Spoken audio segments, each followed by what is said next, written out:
Assalamu alaikum jamoyali muslimina wali muslimat. Mo kí ẹ̀yin ọmọ ìyá mi lọ́kùnrin lóbìnrin lọ́mọdé lágbà nínú Islam ní kẹtì ọlá àti ọlà. Mo kí yín pé ẹ kú ijọ́ mẹ́ta o. Mo sì tún kí yín pé ẹ kú àìrí ni àìbéèrè ẹni. Bẹ́ẹ̀ ni. A dúpẹ́ lọ́wọ́ gbogbo àwọn tí wọn ò rí wa, tí wọ́n ń béèrè wa, tí wọ́n ń sọ wípé Kìfáyà kí ló dé? A gbóhùn ẹ̀. A dúpẹ́ lọ́wọ́ gbogbo àwọn tó sì tẹ̀lé wa lọ sí orí Facebook. Àwa náà kọ́. Facebook ni. Ṣé rí Facebook tẹ́ ẹ̀ ń wò yìí? Ó lè sọmọ nù tọ́mọ ò bá mọ ohun tó ń ṣe. Àmọ́ a dúpẹ́ lọ́wọ́ Ọlọ́run pé ìjókòó la bá lọ sórí Facebook. A sì bówó lọ sórí Facebook. Iṣẹ́ Ọlọ́run yìí náà tí la bá lọ síbẹ̀. A dẹ̀ dúpẹ́ lọ́wọ́ Ọlọ́run pé Ọlọ́run dẹ̀ ń gbà fún wa. Ọlọ́run náà á sì tún máa gbà fún wa. Àmín. Bí mo wá ṣe ní mo kí gbogbo ẹ̀yin ọmọ ìyá mi ní ìkẹtì ọlá àti ọlà ní kíkí ti Islam. Kò ń ṣe gbogbo ẹni tó bá jẹ́ Mùsùlùmí nìkan ni ó ń ṣe Islam o. Gbogbo ẹni tó bá ti fi ara balẹ̀ fún Ọlọ́run, tó ti gbà fún Ọlọ́run ni Mùsùlùmí. Gbogbo wọn ni ó ń ṣe ẹ̀sìn Islam o. Ẹ̀sìn ọlá, ẹ̀sìn ọlà. Àbí a rí ẹni tí ò fẹ́ ìfọ̀kànbalẹ̀ nínú ayé òun ni. Ó ti o, ìfọ̀kànbalẹ̀ yìí, peace, òun ni gbogbo wa jọ ń tọrọ. Peace and submission into the will of Allah. Òun ló sọ wá di Mùsùlùmí o. So gbogbo ẹni tó bá ti gbà fún Ọlọ́run ọba, gbogbo wa pátápátá ni Mùsùlùmí. Bákan náà, mo kí yín pé ẹ kú ijọ́ mẹ́ta. Bẹ́ẹ̀ tí ẹ béèrè mi ò gbàgbé yín o. Ẹ dẹ̀ wà lórí ọkàn mi gan, nítorí mo bá yín ṣe àdéhùn mẹ́ta. Tí n kò bá sì mú àdéhùn mẹ́tẹ̀ẹ̀ta ṣẹ, tí ilẹ̀ bá fi mọ́ bá mi báyìí, Allahu Akbar, Ọlọ́run kó ṣàánú mi ni. Ọlọ́run má jẹ́ kí ìyà jẹ mí. Àmín. Mo sọ fún yín pé mo máa tú Kùránù ní èdè Yorùbá. Mo kú ti tú, ṣùgbọ́n mi ò rí bí ṣe sí orí afẹ́fẹ́ fún yín ni. Mo tún sọ wípé mo máa mú apá kejì igi àràbà ńlá mi wá fún yín. Ní àwọn nǹkan tí Ọlọ́run sọ nínú Bíbélì àti Kùránù nípa àwọn òbí wa. Ìyẹn bẹ́ẹ̀ náà ni kò tí ì múṣẹ. Mo tún sọ yín pé fabuké mi, yí pé mo máa parí fabuké mi tí mò ń mú wá fún yín. Tí ọ̀rẹ́ wa tí ò gbọ́ èdè, bẹ́ẹ̀ mi ò parí ẹ̀. Ọlọ́run kó gbà fún mi, kó fi ọ̀rọ̀ náà sí mi lẹ́nu, kó jẹ́ n tọ́rọ̀ náà sọ. Àmín. Mo wá tún wá tọrọ fún gbogbo wa ni. Ọlọ́run má ṣe wá ní akírunfìrúnlẹ̀, kó ṣe wá ní akírunkú. Bẹ́ẹ̀ ni, gbogbo ẹ̀yin ọmọ ìyá mi tí ẹ wá ti rìn lọ sí ọ̀nà òdì kejì, tẹ́ ti fi ọ̀nà tààrà sílẹ̀, Ọlọ́run kó ṣàánú yín, kó yí yín padà bí ó ṣe yí èmi Kìfáyà yìí náà padà ní èní, tó ṣe mí di ẹni tó wá ń tọ ọ̀nà Ìsìláàmù lọ́nà tó tọ́, lọ́nà tó yẹ. Ọlọ́run kó bá mi kó sí yín nínú, kó fà yín padà sí ìrìn àjò yìí, ìrìn àjò dáadáa, kí ẹ lè bẹ̀rẹ̀ sí wu ìwà dáadáa, kí ẹ lè bẹ̀rẹ̀ sí sọ ọ̀rọ̀ dáadáa, kẹ́yìn náà wá di just for Islam, tí ó wá ń ṣe ti Ọlọ́run gẹ́gẹ́ bí Ọlọ́run ṣe ti fẹ́. Kọ́lọ́run kó túbọ̀ gbà fún mi, kó gbà fún ẹ̀yin náà. Ọlọ́run má ṣe é lémi nìkan, kó má ṣe é lẹ́yìn nìkan náà. Wọ́n ní atakóró wọnú àdó, wọ́n ní kò lè kọ ọmọ ẹ̀ wọbẹ̀. Ọlọ́run ṣàánú wa o, jẹ́ káwa kó ọmọ wa wọnú Islam yìí o, kí ọmọ wa náà lè fi Islam lé àwọn ọmọ ẹ̀ ní ọwọ́. Ṣé mọ̀, gẹ́gẹ́ bí ọ̀rọ̀ mi tí mo ti ń bá bọ̀ lọ tẹ́lẹ̀, tí mo ní Islam yìí wọn ò fi yé wa ni. Ó wá dùn mí. Ọ̀rẹ́ mi kan, ọ̀rẹ́ mi tímọ́tímọ́, ó yé mi, ó yé ọ̀rẹ́ mi, tí mo bá sọ̀rọ̀ ní àárọ̀ yìí. Kódà kò lè túmọ̀ Islam, kò lè túmọ̀ Mùsùlùmí, kò lè túmọ̀ Christian. Ṣé ẹjọ́ ẹ̀ wá ni? Ẹjọ́ ẹ̀ kọ́. Àmọ́ tí ògo bá ń jẹ́ tọlọ́run, ní èyí tí a ti padà ríra tí ó ti mọ èmi Kifaya ní èní. A dúpẹ́ lọ́wọ́ Facebook. Mo wá ṣe ìlérí fún ẹni tí ò mọ̀ nípa Islam lénìí pé inshallah màá bẹ̀rẹ̀ sí fi Islam yìí dá yín ní ara yá. Inshallah màá bẹ̀rẹ̀ sí túmọ̀ ẹ̀ fún yín tí ó yẹ pé ẹ̀yin náà ẹ lè túmọ̀ ẹ̀ fún ẹlòmíì. Ọlọ́run kó gbà fún mi. Ọlọ́run kó dẹ̀ fún ẹ̀yin náà ní etí ìgbọ́, kó túbọ̀ fẹ́mi náà ní etí ìgbọ́. Kí Ọlọ́run kó jogún ìmọ̀ fún wa. Má fi Islam yìí bú wa. Ọlọ́run má ṣe wá ní Boko Haram. Àwọn Boko Haram ẹran ẹni tí ń mú ní jẹ̀dí. Ọlọ́run kó ṣàánú wa o. Kí a dẹ̀ gbà wípé ọmọ ìyá ni gbogbo wa nínú Nàìjíríà o, àti ẹlẹ́sìn Kìrìsìtẹ́nì ni àti ẹlẹ́sìn Islam ni. Ọmọ ìyá ni wá ní Nàìjíríà. Boko Haram yìí ọmọ àtọ̀húnrìn wá ni wọ́n kì í ṣe Nàìjíríà. Ẹ má jẹ́ kí Boko Haram wá fà wá ya. Àjọ papọ̀ jagun Boko Haram ni. Kò sí nǹkan tó ń jẹ́ Boko nílẹ̀ Nàìjíríà tiwa. Haram yìí kẹ̀dẹ̀ rèé, wọ́n jí gbé láti fi da ojú ìjọba tiwa rú nílẹ̀ Nàìjíríà ni wọ́n ṣe sọra wọn ní Boko Haram. Ọlọ́run kó gbà fún wa. Ẹ wá rí bí ẹ̀yin ọmọ ìyá mi. Ìdí tí mo fi sọ wípé ó di dandan kí n fi ìtàn yìí kékeré yìí, ó di dandan kí n fi tó yín ní etí lénìí. Nítorí ìtàn náà ṣe ẹ̀rù bà mí ní ọ̀pọ̀lọpọ̀ ni. Kò tí ì yẹ kí n sọ ìtàn yìí o, nítorí àwọn eléyìí tí mò ń bá bọ̀ ní kélekèle mi ò tí ì parí ẹ̀. Mo tún ti ta mọ́ mi. Ọlọ́run kó ṣàánú mi, kó ṣe amọ̀nà mi. Abẹ́ẹ̀ rí gbọ́. Ó kúkú wà lórí Facebook, mo fi síbẹ̀ fún yín ní àárọ̀ yìí. Mo kàn tún ní kí n ṣàlàyé ẹ̀ fún yín nítorí àwọn tí wọn ò ní àǹfààní àti lọ sí orí Facebook àti àwọn tí wọn ò fẹ́ kí Facebook kó dí àwọn lọ́wọ́. Ìtàn mi rèé o, kò ṣojú mi o. Gẹ́gẹ́ b'Ọlọ́run ṣe ní kí a máa sọ. Torí téèyàn bá ti mọ Ọlọ́run Islam èèyàn kò gbọdọ̀ parọ́. Ọlọ́run kó ṣàánú mi. Mo parọ́ kékeré kan láìpẹ́ yìí. Mo ní láti sáré jẹ́wọ́ ni ní àárọ̀ yìí. Mo wò ó pé kí ni mo fẹ́ parọ́ fún, kí ni mo fẹ́ gbà. Ní ohun tí mo lè gbà láì parọ́. Kifaya, kí ló wá dé tó fẹ́ parọ́? Ṣe ni mo sáré ponítọ̀hún. Mo ní ǹjẹ́ o rántí pé ńgbà mo bẹ̀rẹ̀ ọ̀rọ̀ mi, mo lọ́lọ́run kó ṣàánú mi nítorí mo fẹ́ parọ́ ni. Àmọ́ ṣe àmọ̀ọ́mọ̀ dá nìyẹn. Ó wá jẹ́ kí ìbẹ̀rù Ọlọ́run yìí kó wá wà ní ọkàn mi. Ọ̀rọ̀ ìtàn tí mo fẹ́ sọ fún yín lénìí kò ṣojú mi o. Èmi náà rí kà níbì kan ni o, nínú pépà níbì kan. Àmọ́ mo wá fi fọ́tò yìí sí ibẹ̀ kẹ́ ẹ lè mọ̀ yìí pé òkodoro ni o. Nítorí ó ṣẹlẹ̀ ní ìlú kan ni, ní ìlú Áràbù ni. Ọmọkùnrin kan ni ọmọ ẹ̀ kú. Ọmọ yìí jẹ́ ọmọ ọdún 18 tí ó jọ́lọ́run nípè. Wọ́n wá sin ọmọ yìí ní ìsìn Islam, wọ́n wẹ̀ fún un. Wọ́n sin ní ìsìn Islam. Tí ara ta bàbá ẹ̀ pé òun ò fara gbá gbogbo ohun tán ló ṣe ọmọ òun yìí, irọ́ ni, àfi káwọn dókítà kan tún ṣe àyẹ̀wò. Lẹ́yìn wákàtí 3 tí bàbá yìí ṣà ń tara, ló ní ó di dandan kí òun wú òkú ọmọ nínú sàréè.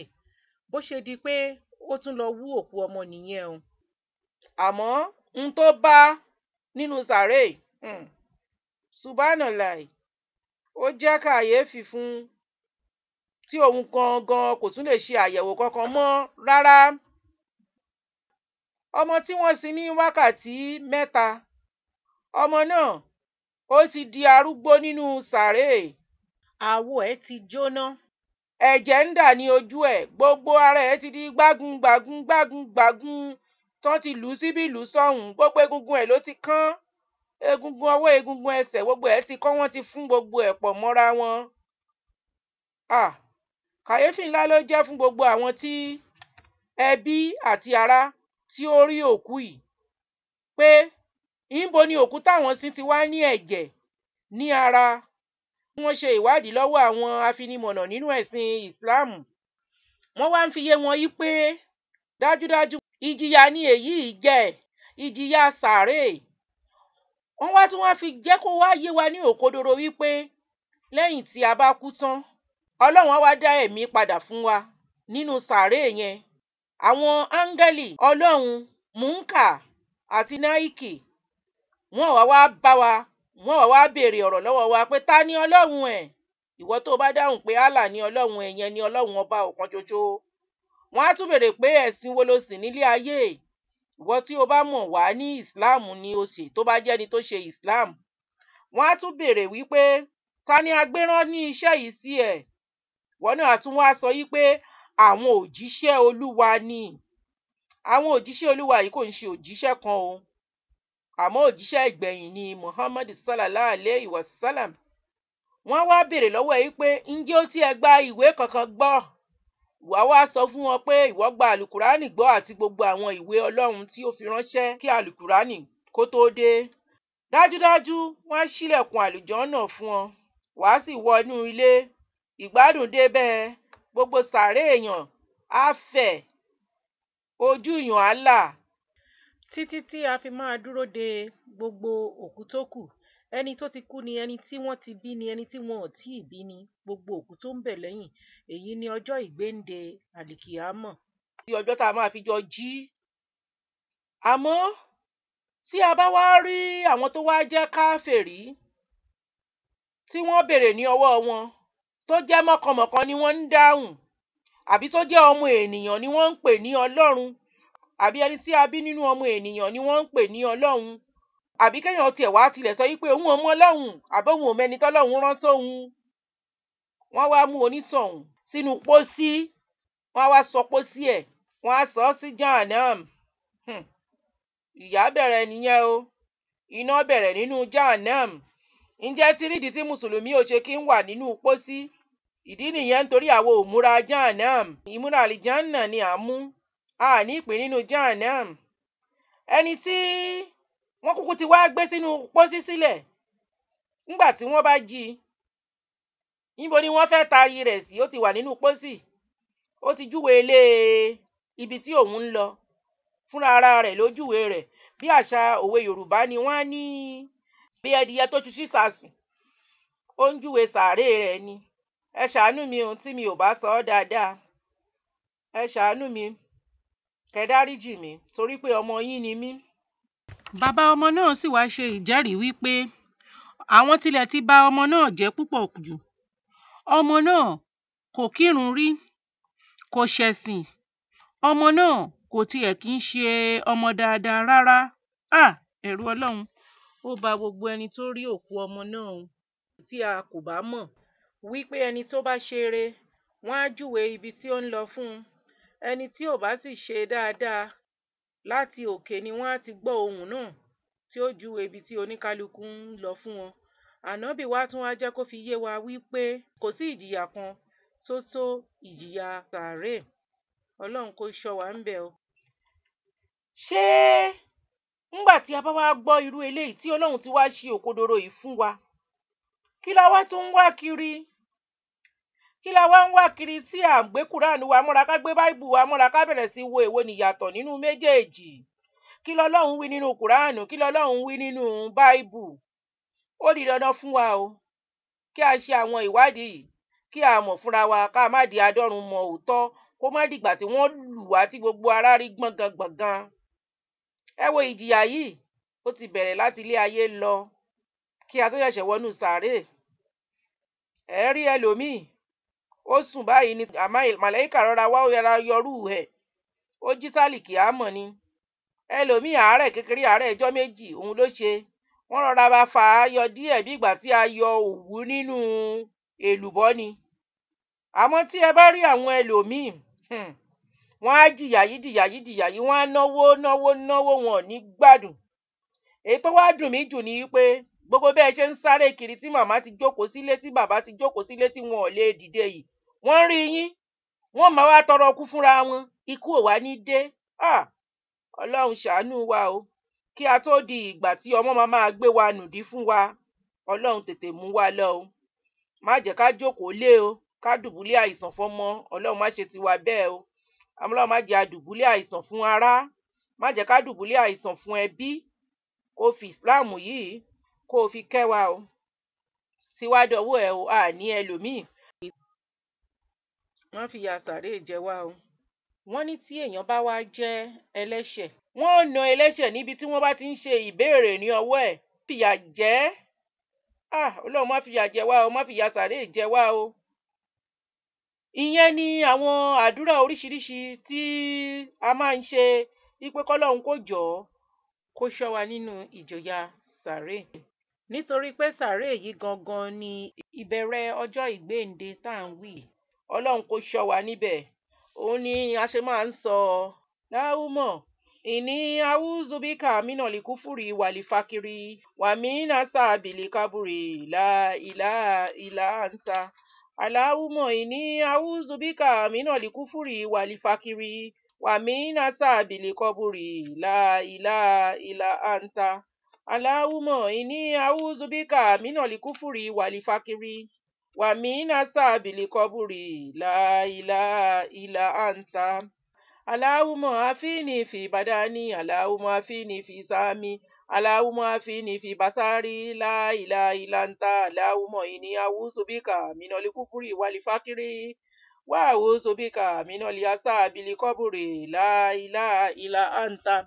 Allahumma afini fi badani, Allahumma afini fi sami, Allahumma afini fi basari, la ilaha illa anta. Allahumma inni a'udhu bika minal kufri wal fakri wa a'udhu bika minal asabil qabri, la ilaha illa anta.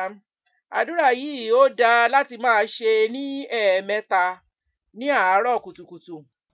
Èyí ni pé kí Ọlọ́run kó fún wa ní àlàáfíà, kí Ọlọ́run dá etí wa sí fún gbígbọ́, kí Ọlọ́run dá ojú wa sí fún rírí, kí Ọlọ́run kó jọ̀ọ́ kó má fìyà jẹ wá láyé, kó má fìyà jẹ wá lọ́run, kó má fìyà àìnígbàgbọ́ jẹ wá, kó sì ṣọ́ wa nínú ìṣìyàjẹ sàréè. Àmín o. Nítorí náà ni ó ṣe di dandan kí a máa tọrọ, kí a máa bẹ̀bẹ̀ ní ojoojúmọ́. Ihdina siratal mustaqim ghairil maghdub alayhim waladdallin. Tọ́ wa sí ọ̀nà tìrẹ, tọ́ wa sí ọ̀nà tààrà. Má ṣe tọ́ wa sí ọ̀nà àwọn tí ó ti ṣìnà. Ọlọ́run kó ṣàánú wa o. A dúpẹ́ lọ́dọ̀ ẹ o. Fún àǹfààní ẹ̀yin tí ẹ ṣẹ̀ṣẹ̀ ń gbọ́ mi ní àkọ́kọ́, èmi ni ọmọ yín, àbúrò yín, ẹ̀gbọ́n yín, àǹtí yín, Kìfáyà Umu Abdulmalik Adépéjú Balógun Iná Ọlọ́run tàn, Just for Islam. Wàbíláù tàòfíkì, alihamdulilayi rọ̀bílì alamin.